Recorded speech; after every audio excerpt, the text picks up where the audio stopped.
Sir చాలామంది నేను news పేపర్స్‌లో చూసాను. కొన్ని అధ్యయనాల్లో కూడా కొన్ని రిపోర్ట్స్ వచ్చాయి. చాలామంది కూడా ఈ శీఘ్ర స్ఖలనంతో బాధపడుతున్నారు. ఈ విషయాన్ని పార్ట్నర్‌తో చెప్పుకోలేరు, ఫ్రెండ్స్‌తో చెప్పుకోలేరు. చివరాఖరికి డాక్టర్‌తో కూడా షేర్ చేయాలంటే చాలామంది కాస్త షై ఫీల్ అవుతుంటారు. అవును. చాలామంది చిన్న వయసులో వాళ్ళకి ఈ సమస్య ఉంది. అవును. పెద్దవాళ్ళలో ఈ సమస్య ఉంది. మధ్య వయస్కులో ఉన్న వాళ్ళకి కూడా ఈ సమస్య ఉంది. నిజంగా ఈ సమస్యకు పరిష్కారం అంటే ఏం చెప్తారు? సో మీరు అన్నారు కదా శీఘ్రస్ఖలనము హ్మ్. అంటే మేల్ సెక్షువల్ డిస్ఫంక్షన్ లో ఇది కూడా one of the biggest role play చేస్తుంది. ఓహ్!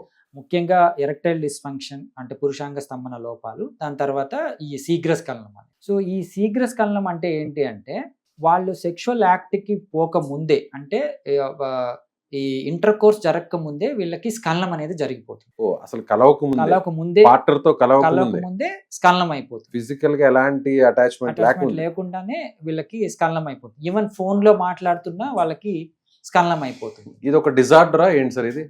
బేసికలీ ఇది యాంగ్జైటీతో కూడిన అంటే మానసిక రుగ్మతతో కూడిన ఒక డిజార్డర్, జనరలైజ్డ్ యాంగ్జైటీ డిజార్డర్ అంటాం. అందులో శీఘ్రస్ఖలనం అనేది ఒక పార్ట్. సో వీళ్ళేంటి అంటే సెక్షువల్ యాక్ట్ కి ధైర్యం చేయరు.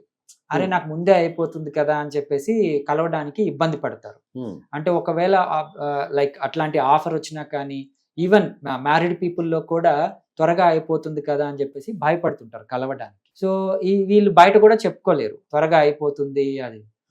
ఇది శీఘ్ర స్ఖలనం బయట స్ఖలనం చేయటమే కాదు, ఈవెన్ మనం ఇంటర్ కోర్స్ అయిన తర్వాత లెస్ దెన్ 15 seconds కన్నా ముందే స్ఖలనం అయిపోతే దాన్ని కూడా శీఘ్ర స్ఖలనం కింద పరిగణించాలి.